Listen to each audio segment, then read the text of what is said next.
तो हेलो दोस्तों, स्वागत है आपका अपने YouTube channel study zone GSK में। आज हम पढ़ने वाले हैं मौलिक यांत्रिकी एवं वैद्युत इंजीनियरिंग।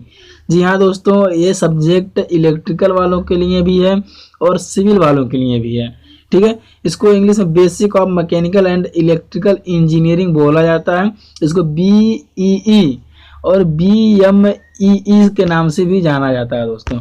ठीक है, BEE और BMEE के नाम से भी जाना जाता है। तो आप बिल्कुल भी टेंशन मत लीजिएगा, और जो भी हम कंटेंट पढ़ेंगे, जो भी चीज़ें पढ़ेंगे, बिल्कुल सिलेबस के अकॉर्डिंग पढ़ेंगे, क्योंकि BT UP का हर साल सिलेबस कुछ ना कुछ सिलेबस में बदलाव करती रहती है। तो हम लोग बिल्कुल सिलेबस के अकॉर्डिंग पढ़ेंगे, आप बिल्कुल भी टेंशन मत लीजिएगा।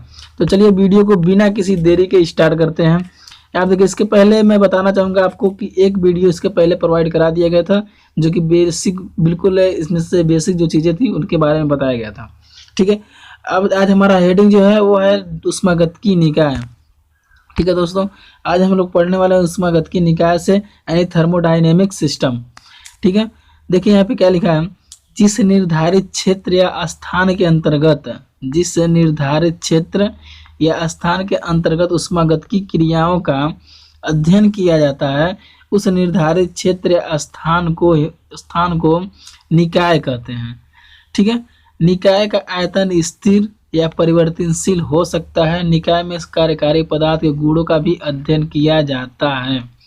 ठीक है, तो आपको निकाय क्या होता है? निकाय निर्धारित क्षेत्र, यानी कि क्षेत्र क्या है? निर्धारित है। देखिए यहाँ पे फिगर में यहाँ पे दिया गया है क्षेत्र, यहाँ पे देख लीजिए, आपका ये क्षेत्र है, एक तरफ से निर्धारित है, क्षेत्र निर्धारित है। ठीक है, स्थान के अंतर्गत ऊष्मागतिकी क्रियाओं का अध्ययन किया जाता है। किस क्रियाओं का यहाँ पे अध्ययन किया जा रहा है? ऊष्मागतिकी क्रियाओं का। ठीक है, ऊष्मागतिकी क्रियाओं का इसमें।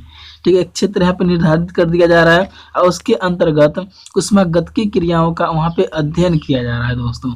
ठीक है, उस निर्धारित क्षेत्र स्थान को ही हम लोग निकाय कहते हैं। बस इसी को ही हम जो स्थान मानते हैं ऊष्मागतिकी का, ठीक है, क्रिया प्रक्रिया यहाँ पे कराने के लिए, उसी को ही हम लोग क्या कहते हैं? निकाय कहते हैं।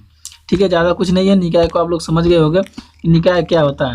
जिस क्षेत्र में ऊष्मागतिकी क्रियाओं के लिए, ठीक है, उसको माना जाता है, ठीक है, उसको लिया जाता है, उसे ही हम लोग निकाय कहते हैं। उसमें ऊष्मागतिकी क्रिया किया, आप आसानी पूर्वक ऊष्मागतिकी क्रियाओं का, ऊष्मागतिकी निकाय का परिभाषा आप लिख कर चले आओगे। यानी कि ठीक है, ऐसा क्षेत्र जिसमें ऊष्मागतिकी क्रियाओं का अध्ययन किया जाता है, ठीक है, उसे हम लोग क्या कहते हैं? निकाय कहते हैं। ठीक है, निर्धारित क्षेत्र स्थान को निकाय कहते हैं। निकाय में आयतन स्थिर या परिवर्तनशील हो सकता है। आप एक पॉइंट के रूप में लिख कर चले आना। ठीक है, इसे पॉइंट बना देना। ठीक है, इसमें आयतन क्या हो सकता है? स्थिर हो सकता है या परिवर्तनशील हो सकता है। ठीक है, बस इतना था। और आप ऐसे फिगर बना दोगे तो फिगर बनाने में भी नंबर मिलता है। फिगर बनाना आप बिल्कुल भी मत छोड़िएगा। देखिए, ये ऊष्मागतिकी निकाय था। ठीक है, ऊष्मागतिकी यहाँ पे देखिए निकाय है हमारा, यहाँ तक मान लीजिए माना गया है क्षेत्र, और जहाँ तक क्षेत्र माना गया है उससे सीमा कहा जाता है। ठीक है, इसके बाहरी आवरण को हम लोग परिवेश या परिस्थान कहते हैं। तो यहाँ पे देखिए अगला हेडिंग हमारा सीमा है, बाउंड्री जिसे इंग्लिश में बोला जाता है, दिया है। जिस वास्तविक या बिंदुदार रेखा के द्वारा निकाय घिरा रहता है, उस रेखा को ही सीमा या बाउंड्री कहते हैं। ठीक है, निकाय हमारा देखिए निकाय हो गया। ठीक है, मैं शॉर्टकट में लिख दे रहा हूँ, और ये बाउंड्री हमारी होगी। तो जिस बाउंड्री के द्वारा निकाय घिरा रहता है, ठीक है, जिस बाउंड्री के या बिंदुदार रेखा के द्वारा निकाय घिरा रहता है, उस रेखा को ही हम लोग क्या कहते हैं? इस रेखा को ही हम लोग बाउंड्री कहते हैं। आप हेडिंग बना दोगे बाउंड्री की, कोई दिक्कत नहीं होगा। यहाँ तक कुछ और परिभाषा है, आप लोग देख लीजिएगा, जो इजी लगे आप उस परिभाषा को आप लोग समझ लीजिएगा। ठीक है, आप देखिए परिवेश या परिस्थान दिया है। परिवेश या परिस्थान ये क्या होता है? किसी निकाय की परिसीमा के बाहरी भाग को, निकाय की परिसीमा के बाहरी भाग को परिस्थान कहते हैं। परिस्थान में निकाय या निकाय में परिस्थान के से कार्यकारी पदार्थ के द्रव्यमान और ऊर्जा का आदान प्रदान होता है दोस्तों। ठीक है, ये रहा है। देखिए यहाँ पे निकाय की परिसीमा के बाहरी भाग को, ठीक है, बाहरी भाग को परिस्थान कहते हैं। परिसीमा जो हमारी ये है परिसीमा, इसी के बाहरी भाग को हम लोग परिस्थान कहते हैं। यहाँ पे देखिए, इसको सीमा को परिसीमा भी कहा जाता है। ठीक है, कुछ नहीं था, बिल्कुल बेसिक था और कुछ नहीं था यहाँ पे। देखिए, उसके बाद निकाय के प्रकार हम लोग देखेंगे। निकाय के प्रकार क्या होता है और ये कितने प्रकार के होते हैं निकाय।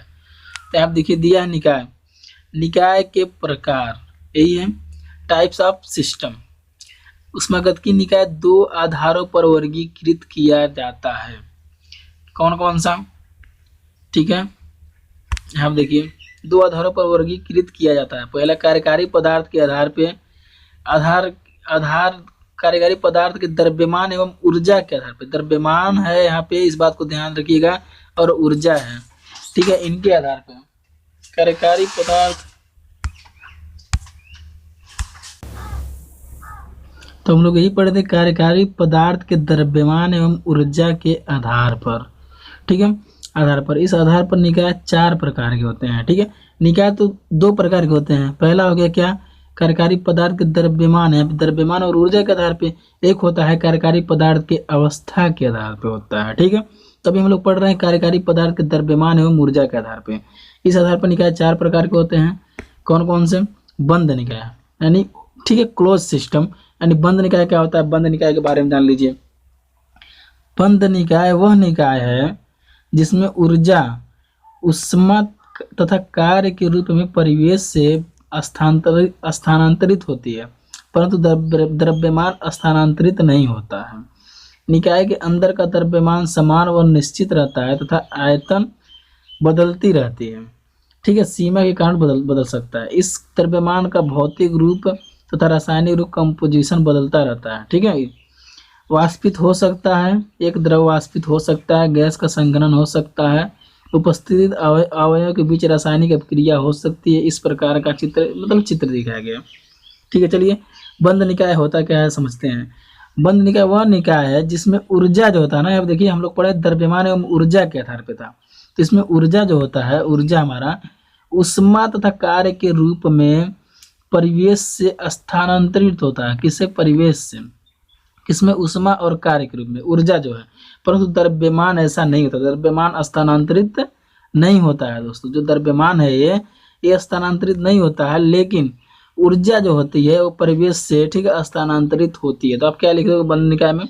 बंद निकाय वह निकाय होता है जिसमें ऊर्जा जो होती है, ठीक है, ऊर्जा जो होती है वो परिवेश से, यानी उष्मा और कार्य के रूप में डाल दोगे, परिवेश से स्थानांतरित होती है, लेकिन द्रव्यमान जो होता है, ठीक है, स्थानांतरित नहीं होता है, ठीक है,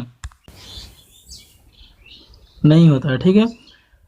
यहाँ देखिए आपको समझ में आएगा। और जो ऊर्जा होता है उष्मा और कार्य के रूप में परिवेश से स्थानांतरित होती है, लेकिन द्रव्यमान स्थानांतरित नहीं होता है। निकाय के अंदर का द्रव्यमान समान व निश्चित रहता है। निकाय जो है उसके अंदर का द्रव्यमान समान रहता है और निश्चित रहता है, ठीक है।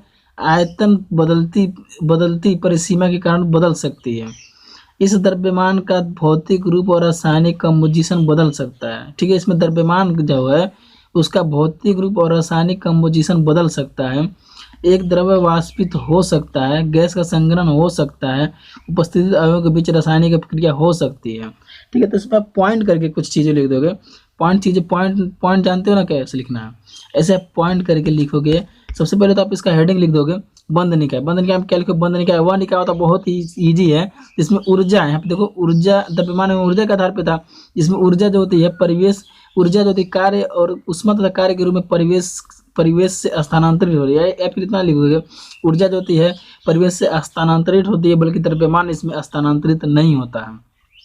पॉइंट करके आप क्या क्या लिखोगे? निकाय के अंदर द्रव्यमान समान और निश्चित रहता है, ऐसे पॉइंट करोगे।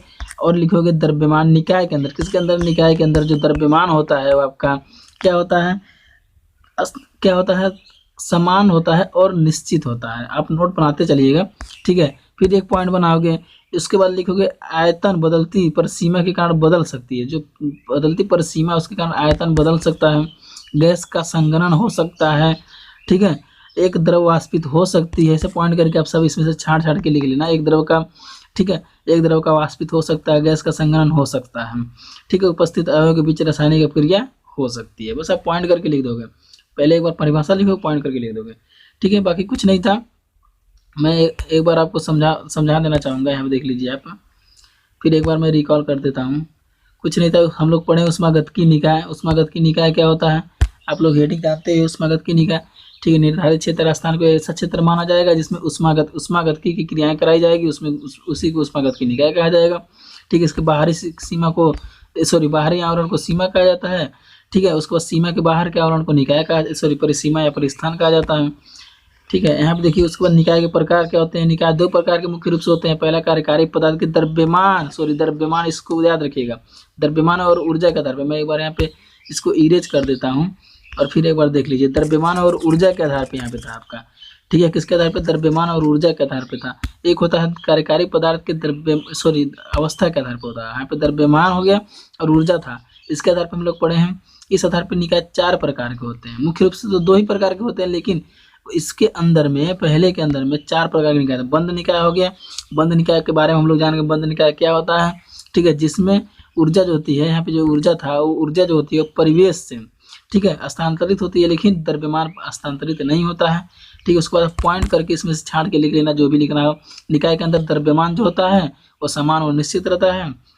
अब देखिए गैस का संघनन हो सकता है, ठीक है, द्रव वाष्पित हो सकता है, ठीक है, इसमें अवयवों के बीच रासायनिक क्रिया हो सकती है, ये सब लिख लेना, ठीक है।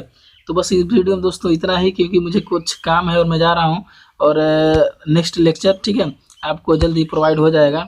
यदि आप चैनल पर नए हो तो चैनल को सब्सक्राइब कर लो, क्योंकि इस पर रोज वीडियो आने वाले हैं, जिससे, और बेल आइकन को भी दबा लीजिएगा, जिससे आपको आने वाले वीडियो का नोटिफिकेशन मिल सके, ठीक है। दोस्तों इस वीडियो में बस इतना ही, मिलते हैं नेक्स्ट वीडियो में।